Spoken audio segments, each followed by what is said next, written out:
On a chilly night in late February 2023, I was stargazing in the back of my 2002 barely running pickup truck with a new friend of mine. This friend was someone I had only gotten to know recently, even though we had met in passing multiple times. Kind of a downstairs, upstairs, apartment neighbor situation that only happens in college, you know? Anyways, this friend of mine was also someone I was crushing on very hard. So as we lay in the back of my pickup, staring at the stars, I was keenly aware of how close we were, and as the night grew colder, we couldn't help but cuddle into each other. Only for warmth, guys. Finally, after an hour of looking at the stars and talking about our future, she turned to me and said, "Would you like to see my Animal Crossing island?" And I agreed, with the stipulation she'd have to check out my Minecraft world after. Now, nearly 3 years later, that friend has somehow become my fiance, and I've learned way too much about a game that I've never actually played. And with learning about the game, I've also learned a lot about the Animal Crossing fandom, and how such a cozy game has basically generated the mini crimes of adult Gen Zs and millennials. Hello, my name is Parker, and this is Fandom Flipside, where we talk about the weird, quirky, and mostly fun side of fandoms. And today, we'll be talking about Animal Crossing, and the slightly terrifying, but overall good-natured fandom it has generated. So sit back, strap in, and try to relax, because I'm a nerd with some thoughts.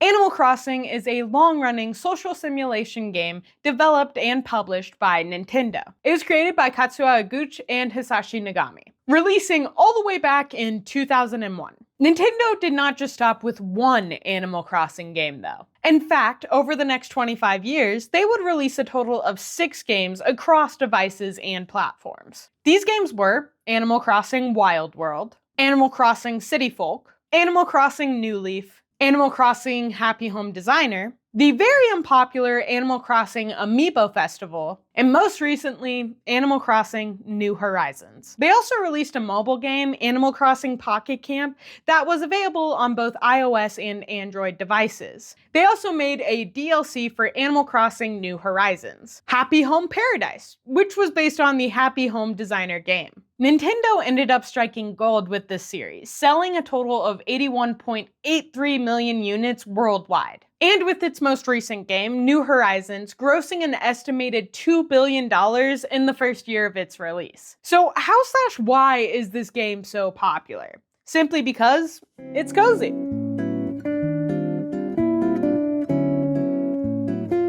There are multiple reasons why I think Animal Crossing is so popular as a game series. First, you have how the game actually plays. Each of the Animal Crossing games follow the same story/set of rules. You, the player, has come to live as the only human in a village of anthropomorphic animals and must pay off the mortgage of your new home. The rest of the game is really up to you. You get to decide how you want to interact with the villagers of your new town, like if you want to befriend them or cast them aside into the depths of hell. You also get to contribute to the development of the village, decorating it and building things for the community as you see fit. The gameplay is very open-ended and versatile. Sure, there's goals you can achieve, but it's really up to you what you want to do with your game. And because of this diversity in gameplay, the audience base is so wide. I mean, you have people playing this game just to talk to the villagers, or to make custom aesthetic villages,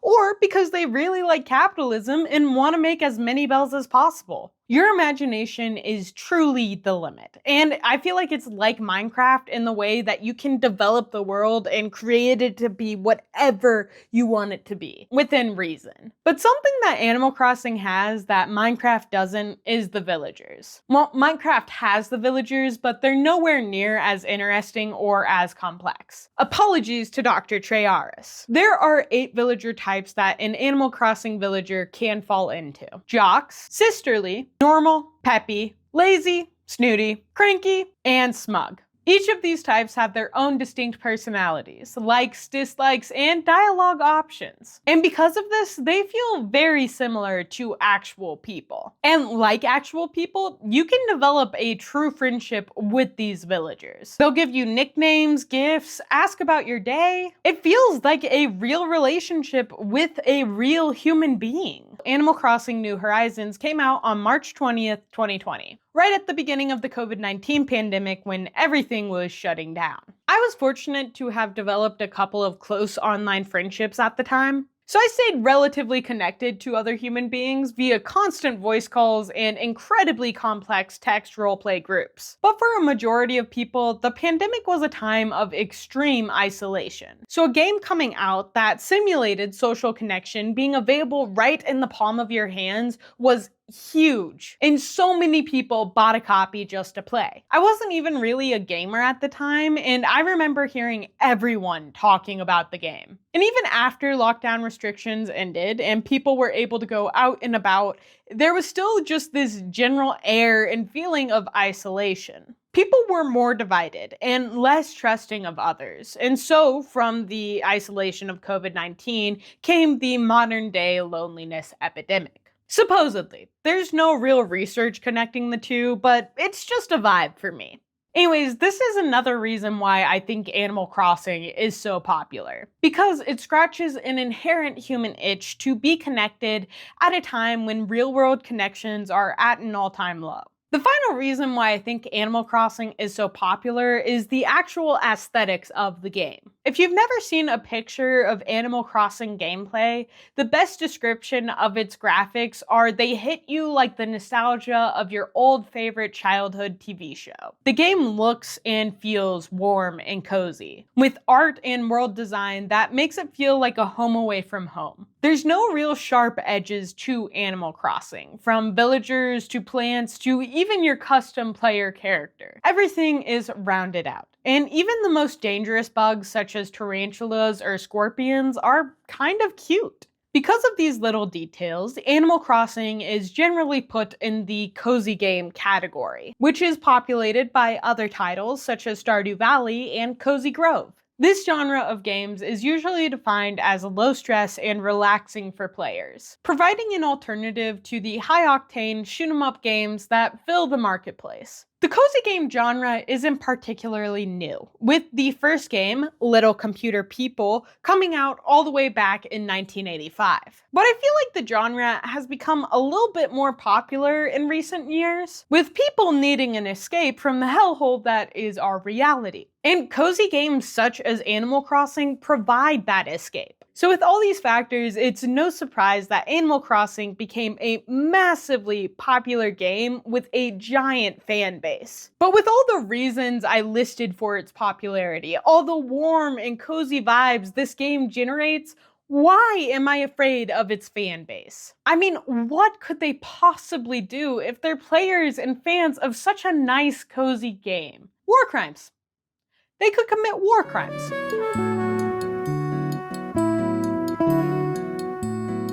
Before we get into the next section of the video, I thought it would be fun to do a true or false quiz of Animal Crossing lore with my fiance. For the quiz, my fiance M has picked out a couple of Animal Crossing facts and made up a few of her own. My job is to figure out which facts are true and which ones are false. For every question I get right, I get a point, and for every question I get wrong, she gets a point. The winner gets to choose the next couple's co-op game we get for date night. She's vying for Untitled Goose Game, and I'd like Split Fiction. So let's see who wins. Also, Tie-Dye is gonna be here with us. This is our puppy, Ty, so she's just gonna hang out. Okay, do you have your first question prepared? Yes.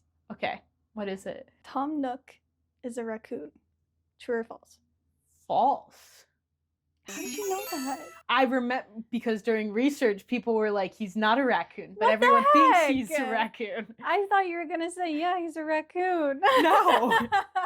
I have learned. Okay. I have learned it. Well then, what is Tom Nook? I don't know that. I think I should still get a point. You get a point, but then I get a point because you didn't know what Tom Nook was. Fair. Fine. 1 point for each of us. So, Tom Nook is a tanuki. Oh. Which is a real animal, except for they have a lot of like mythological like ideas about them. Oh, really? Yeah, so they're kind of like these magical little guys in Japan. And they're the reason why okay, hold on, let me back up. In the game, do you know that when the items are not like being used, they look like leaves? Yes. Okay. Because I've seen your gameplay, because you show me. The reason why they're leaves is because of the myths around tanukis. And like they turn things into leaves. That's so cool. Yeah. I didn't know that. Yeah. Okay. What's the next question? Players will restart the entire game when they've started a new save if their airport is not the color that they would like it to be.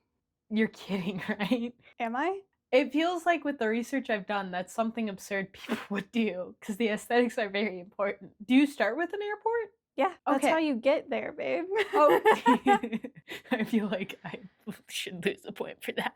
I agree. No. Okay, true?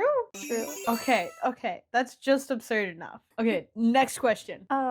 Fans of Animal Crossing will open their islands to strangers to visit when they have really good turnip prices at their store. Like the stock market? Yeah, like they'll go on Reddit and they'll say, hey, my island is open for visitors. The Nook's Cranny is buying turnips for 500 bells. Oh my gosh. I hope that's true. That's really nice, actually. That's really cool. True. Really? Yeah. That's really cool. Okay, follow up. There are specific subreddits dedicated to players doing this. False. True. Really? Yeah. There's one, I think it's called r/ACNH turnips or something like that. Dude, that's cool though that people are like, oh, fuck the stock market. We're just gonna help each other. Yes. And wait, so the stock market is different like island to island? Mm-hmm. Huh. Yeah. So if your island has really crap turnip prices, then you can find someone probably somewhere. That's cool. I don't remember what points we're at, but I'll figure it out. That's okay. You're gonna edit it. I'm gonna edit it. We're gonna figure it all out. Okay. On treasure islands, there is a certain glitch that gives you infinite bells. That's false, because I remember reading an article that said that only Animal Crossing will let you have up to 1 billion bells. It's true. It's true? Yeah. Really? Yeah.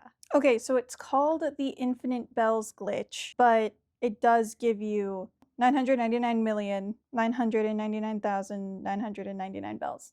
Okay. But having that many bells is basically like infinite money. Infinite money in the game. Gotcha. There's no way you can spend all of that unless you're like constantly tearing down bridges and building new ones and moving your houses and everything. Like, even then, it would take you so long. So basically it is infinite money, even if it's just like filling it up, you know? So it's true. Okay. Next question. Next question is, there is one universally disliked NPC. That would be Tom Nook, isn't it? I thought everyone hates him. That isn't Tom Nook.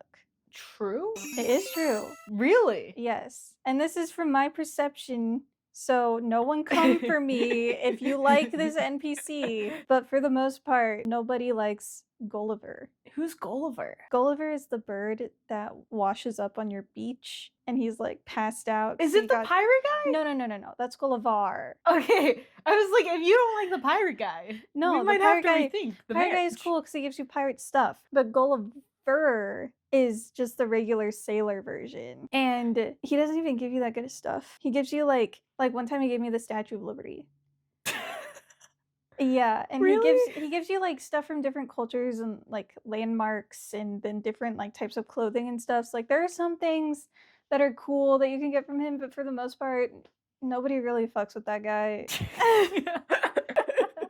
Okay, final 2 questions. I thought that was one of the 2. Oh, final 1 question. Final question. Final question. Many long-term Animal Crossing fans cite making up their own stories and gossip on their island or in their town as the best part of the game. I think this has to be true because you will literally lie in bed and we'll be talking about all of the stories in your town of Cozy Town. And I'll help you make the gossip and stuff. And you're nodding your head, so it is true. That one's true. I would say a vast majority of players who consistently play Animal Crossing New Horizons even now, and not just from the new update, but just from when it released or whenever they bought it, is because they have put their own imagination into it. Yeah. Which is so cool. It is really a game, like, I have, like, come to appreciate Animal Crossing a lot, like, through you, but also through, like, researching this video, because it is truly a game of your imagination. Well, thank you so much for doing this with me, and I'm pretty sure you won, with how many times I did something negative. Also, if this gets 5 likes, I'll do an Animal Crossing island tour. I haven't talked to Parker about this yet, but you should give it 5 likes. M's Animal Crossing Island is actually legit. Anyways, thanks. Okay. It means five likes, guys. Five likes. And all those facts M just listed are just the tip of the iceberg when it comes to the Animal Crossing game and the fandom. Because like I said earlier, the fandom has technically committed war crimes.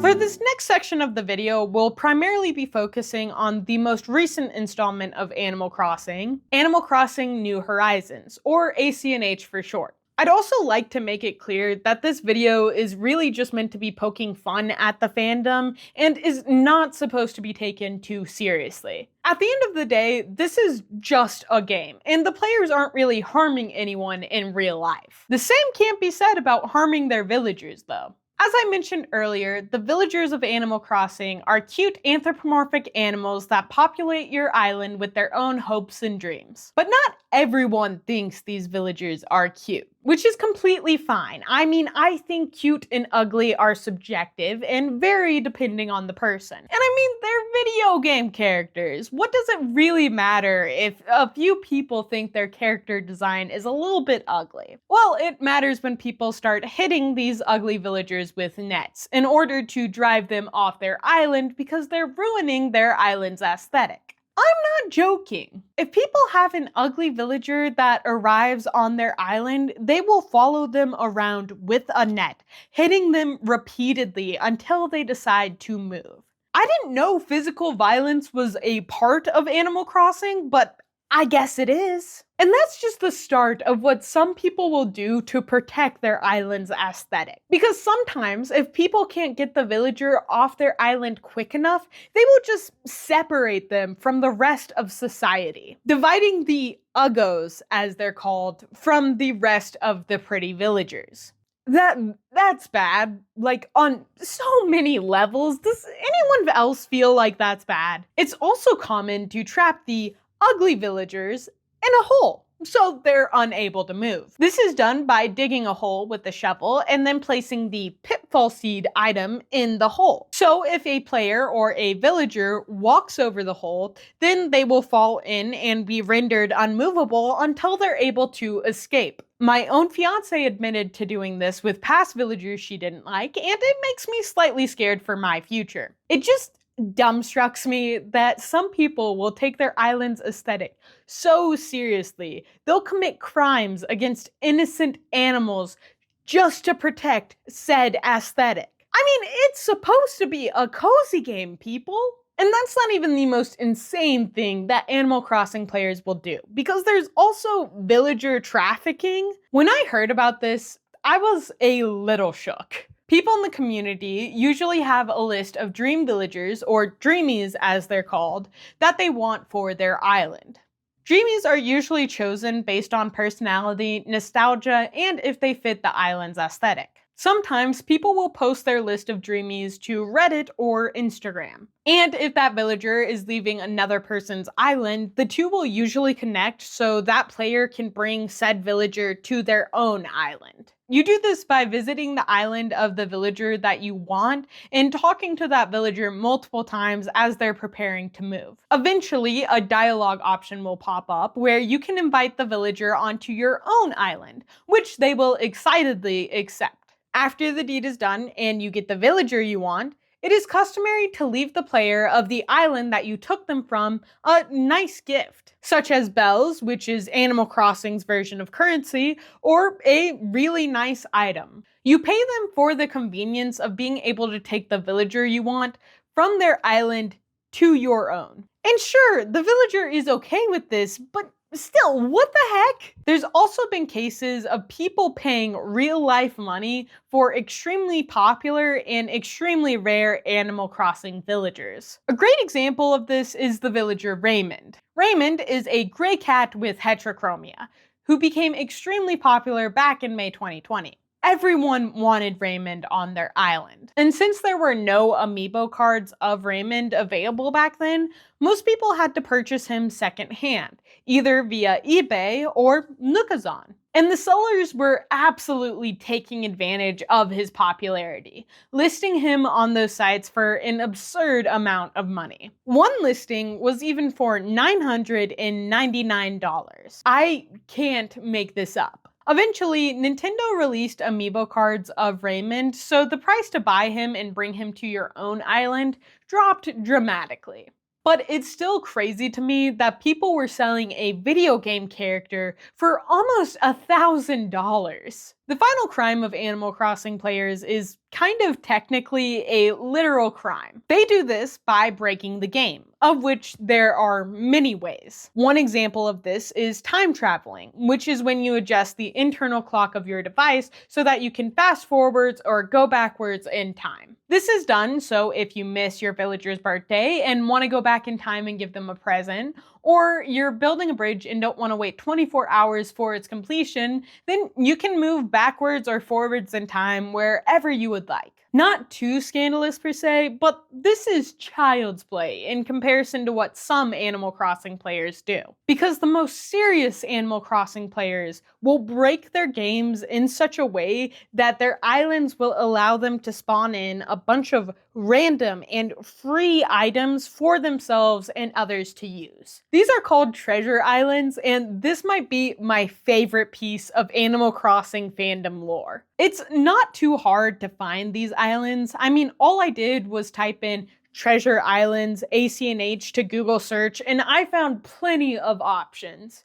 And once you find a treasure island you'd like to visit, all you have to do is use the dodo code and then you can go to that island. The only drawback to this is that if you use a free treasure island, which is made publicly available, then you're likely going to be on a waiting list to get into said island, which can last for multiple hours. And once you're on the island, you have to deal with people constantly coming in and out, and the little animation that pops up whenever they do. But the pain of this is minimal if you're able to get 1 billion bells for no work at all. Still, if you don't want to deal with public treasure islands, there are plenty of paid options. Yes, people are paying real money to get onto other players' modded islands just for free items. And I know what you're thinking. Parker, every game has cheat codes. What makes this one any different? Because Animal Crossing is owned by Nintendo. And I don't know if you know this, but Nintendo hates anyone who messes with their games and or devices. Like in their most recent user agreements, Nintendo added a clause so that they can remotely shut down your device if they find out you're tampering with it in any way. This is insane, and I think Nintendo doing this is just another marker of the fact that with a capitalist society, we own nothing, but anyways, back to my point. People can get their devices shut down for making these modded islands, but Animal Crossing players and the fandom at large does not care. Like I mentioned before, there are so many of these islands. They're really not that hard to find. I mean, I've got to give my props to the fandom. They truly have no fear. And I feel like if we were all a little bit more like them in the face of capitalist overlords, then our society would be a little bit better. I still don't think it's good they're beating up innocent villagers, but you know, you win some, you lose some.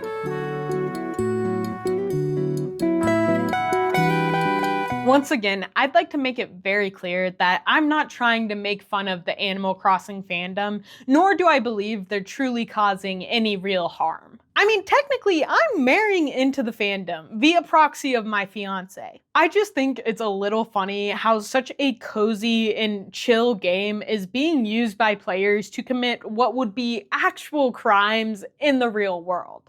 And it just shows how intense some fandoms can be about their games, and making sure to play them to their fullest potential. Anyways, if you enjoyed this video, then please leave a like, and if you'd like to see more videos like it, then what are you doing? Go subscribe. Also, what are your thoughts on the Animal Crossing fandom? Are you a part of it? Are you scared of the fandom? Is there any lore that I missed? Let me know in the comments down below. Okay, I've got to go help M analyze the stock market so we can sell the turnips for a good overhead price. As always, I'm Parker, and I will catch you on the flip side. Bye! For every question I get right, I get a point. Hello, Ty. Hi, baby.